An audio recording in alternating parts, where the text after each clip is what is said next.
Excuse me, mate. It's the Lindsay Waddington show here, not the Justin Vilchez. G'day, it's Lindsay Waddington, and today we have one of our greatest musicians in Australia in Bluegrass, I can tell you. He's a wonderful bloke and a wonderful talent too, and an incredible mandolin player. Let's talk some mandolin and bluegrass with Justin Vilchez. Thanks for having me, Waddo. Yeah. Good to be here. Yeah. Now, mandolin's your main instrument, mate, now? Yep. This is the only thing I carry around. Yeah. This little one here, it's a Duff, is it? Yeah. Duff made in Western Australia by Paul Duff. Yeah? Yeah, I got it in 2022. And, play the heck out of it. It's tuned like a fiddle and plays like a guitar for people out there who don't know what a mandolin is. That's fantastic. How it goes. Well, mate, tell us, what got you into bluegrass? I was originally into the Grateful Dead, believe it or not, back in the day. Yeah. And then I started following, there's a lineage between Jerry Garcia and the Grateful Dead. And he also did play banjo in a band called Old and in the Way. And also has some records with a great flat picker called named Tony Rice and David Grisman and all this. And so I followed that Grateful Dead path with Jerry Garcia to Old and in the Way. And then I went to there's a thing called the Yarra Junction Fiddlers Convention in Victoria. And it's just a glorified weekend of camping and people who come down playing fiddle music and traditional, string music, and you just sit around and pick and eat good food. And so I that was my first kind of exposure to the music in Australia, real life. And I kind of, after that, I was kind of done. It was. Why the mandolin? Well, there's banjo, fiddle, Well, I played guitar. I've played guitar for a while. I used to play guitar. Still every now and then, but and I figured kind of pick's the same. The pick holder's already there, so and the sweetness sound, it's a small instrument. Like you can sit on the couch and play it. You can take it in your car with you. It's a lot more transportable. But just the sweetness of it and the different tonal qualities. Now, you've created your own style and your own sound, and you've got a wonderful band, the Highstreet Drifters, and you do a lot of work here in Australia and overseas. Now, early on, though, who inspired you? Yeah, well, there's this really great, like I said, Old and in the Way were a big inspiration. And then the first mandolin player I guess I really started listening to get into the genre was a guy called John Reichman. He's kind of like he's traditional bluegrass. He's got some great records of that, but he's kind of sits in like the old time world and kind of a bit more a warmer sound and a really beautiful melodies he plays. And so he was my first real exposure to the music and things that I first started learning were John Reichman tunes. Yeah. He lives in Canada now, I think. Would you say he's been the biggest inspiration in your playing? Well, that's it. And then you go down the path a little bit more, and then you find out about Bill Monroe. Well, I found out about Bill Monroe, and his playing is a lot more, I would say, when I first heard it, it sounded real scratchy and kind of maybe rough and out of time, but it's not out of time when you start really listening to it. He's got a real shuffle and a real groove in it, and he was the guy that he invented the genre of bluegrass music. So, once I started hearing Bill Monroe and understanding what I was listening to, that was kind of the end of things. You follow a lot because we're lucky enough to talk to you and have you here at LWM in the studio recording as a session musician, but you still talk about Bill Monroe as much as you do the new people out there playing. Yeah, he's just informed everything. It's not many genres you can look into and say, where did it start? And say, pinpoint it to one man. And that was Bill Monroe who put the mandolin in the forefront. So everything, if you're talking bluegrass mandolin or just, anyone who's big playing mandolin now in the contemporary world would be influenced a little bit by Bill Monroe. It's impossible to get away from it. Yeah. Okay, mate. So you were lucky enough to get these influences and that for people around the world out there wanting to get into bluegrass. Explain bluegrass to them from your point of view. What do you think? What do you reckon bluegrass is? Well, bluegrass is a string-based genre of music. There's no drum kit involved. There's no amplification. It originated back in the 40s and the 50s, and comes from country areas and regional areas where people would sit around and pick up what they had around the house, and that was mandolins and violins and guitars and a double bass. So everything's got a string on it, and so I guess the genre kind of functions as, because we don't have a rhythm section, we don't have someone holding down the beat. Every instrument kind of sits there and creates the drum kit.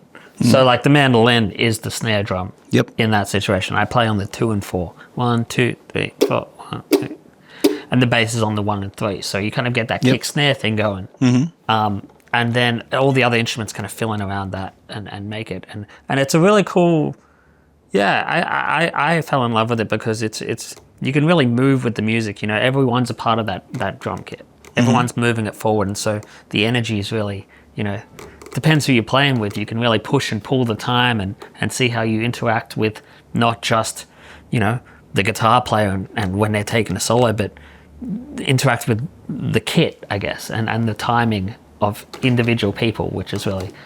There's really nowhere to hide either, is there? Because it's like you stuff up. You haven't got all this big noise behind you. Like, you're pretty exposed, aren't you? Oh yeah, if the mandolin starts going on the 1 and 3, the wheels are falling off. I love it.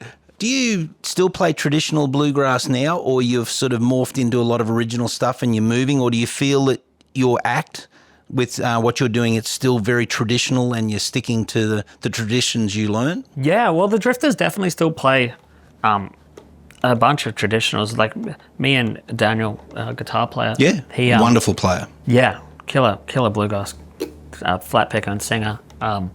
We're just picking together all the time, and the go-to songs are the traditional ones.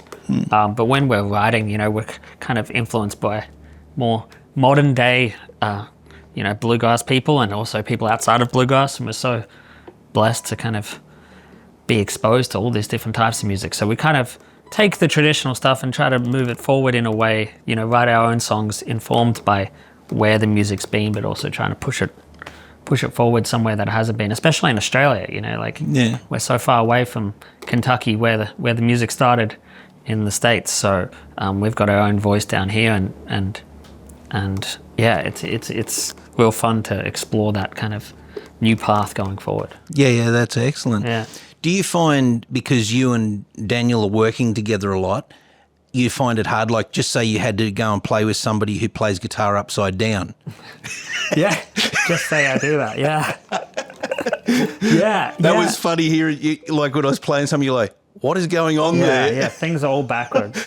that was very confusing. Yeah, I mean, I definitely, it's almost like you can start reading someone's mind when you play with them enough. So me and Dan are kind of, on the same wavelength. I know his little things, but I love playing with new people because it's a conversation. If someone a new voice in there is also informs how you play as well, and you play differently. When you play together in that, is it like so you just say you and Daniel for Highstreet Drifters write a song. Does it change? Like, is there still a jamming aspect to your live performance? Like, or no, he might do the first solo, or you do, or is there still room to move? Yeah. It's we mainly because we want to keep ourselves entertained there on stage too, and we're playing. So every show's different people. Every show is kind of different. We really do kind of. I mean, we rehearse, but we also try to keep it loose in ways that we don't want to dictate anything to anybody up there, because I feel if the excitement is there with the musicians, that translates directly to the audience as well. So we definitely all the solos are kind of improvised, and we mix it up and don't tell each other what's going on sometimes. Dan will just start playing a song sometimes, and I'm like, okay, all right, we're getting into it. Okay, here we go. Yeah, what song is this? Oh, he's singing. Okay, got it. Yeah. Something that's interested me, and like being in the studio here and producer and having many mandolin players, because we're talking mandolin with Justin Vilchez. Justin, there's a thing where they'll do like chops. You talk about being the snare drum. Now, there's a couple of different techniques, isn't there? Like there's some people who use like a chordal structure and some use a scratch track because they just want like a paper of a brush on a snare. Well, like the traditional mandolin chop that Bill Monroe kind of took out, he was the one, before that, bluegrass wasn't a thing. Mandolin on the 2 and 4 wasn't really happening. It was all mandolin orchestras and like very classical kind of nice things. I mean, there was some stuff going on in some corridor music and different country. South America had some different things to do with the mandolin, but what he was doing was this chop chord, which is every string, closed position, and slowed it down. And then you lift off your fingers slightly, so you get that pop. 1, 2, 3, 4. 1, 2, 3, 4. And that's kind of like the moving forward momentum. I mean, and that's like a bar chord, isn't it, on a mandolin? It's like a bar chord, yeah, exactly. But you can also play it like,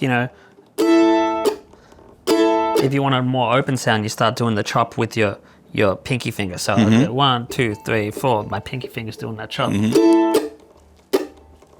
that kind of...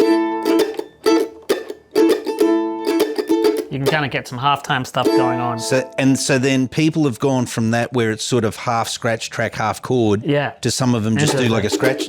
Yeah, I mean, you still kind of get that sound if you don't have anything. Interesting. Still have that kind of momentum, kind of train-like sound moving forward. Yeah. But it is, you can kind of... opens it up more. If you have the chords like that, even if it's just a little bit lighter, you can still get the... You can still kind of get the sound of the...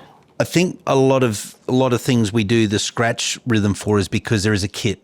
So it's more of a percussive thing, like a shaker or something. You know what I mean? Yeah, for sure. Okay, so when you're playing with your bands, you would nearly always be playing chordal chops, not scratch chops. Yeah, no, definitely chordal stuff.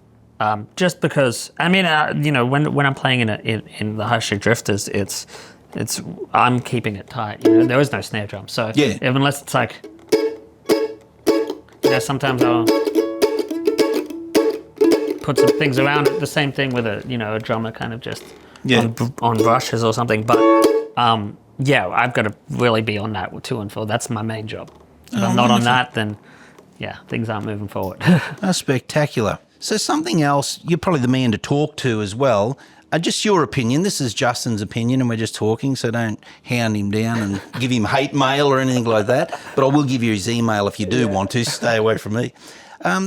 So breaking into genres and that, there is some confusion, like especially here in Australia, we'll have folk festivals, we'll have Americana festivals, and we'll have traditional festivals, but there'll be bluegrass bands in it, and they're playing traditional bluegrass. To you, being a specialist in bluegrass, what's the difference to you, mate, that makes it different from folk music to traditional acoustic music? I mean, going back to the source of it all, Bill Monroe, he wasn't playing bluegrass music when he started. He was playing music. The band was Bill Monroe and the Bluegrass Boys. That's how the genre got created. But he was just a folk musician or a country musician. He was just playing songs, out in the country, and then ended up creating this big thing. So I think the great thing about bluegrass music is it is country music. It sits in that canon, and it also sits in folk music. So with the Drifters, we find ourselves kind of straddling both genres, and we love that it's just music for the people, but it's also music from the country. So so it's sort of, to you feel it's all related. Yeah, it's just traditional country music under a big banner. Yeah, totally. I mean, and where it's going now, it's like contemporary music. You got Billy Strings doing this whole thing, incredible. and it's I think those labels kind of, people get pretty hung up on what kind of music it is, but where things kind of sit. But bluegrass kind of it's got its own subcategory. But I think it's as much folk music as country music, and it's exciting to kind of bring those two worlds together a lot of the time and see, hey, all the same. That's fantastic, mate. Well, it's always interesting to get people's opinions, and especially from somebody who all year round is working those festivals. So I'd like to thank Justin Vilchez for being here today, mate. Thanks for having me, mate. You're one of our greatest musicians. You keep going. But before we go, where do you see bluegrass in Australia ending up? I see it going for. I mean, there's a wave coming right now. Like you can see, like I mentioned, Billy Strings, and people like Sierra Farrell and all these people killing it in the States. It's coming up, and I'm really excited for it, pushing forward and telling our own story in Australia with this genre. So We've had some fun with Justin Vilchez. He's a great bloke, great musician. Check out his band Highstreet Drifters. What do you reckon? Bluegrass forever? Bluegrass forever.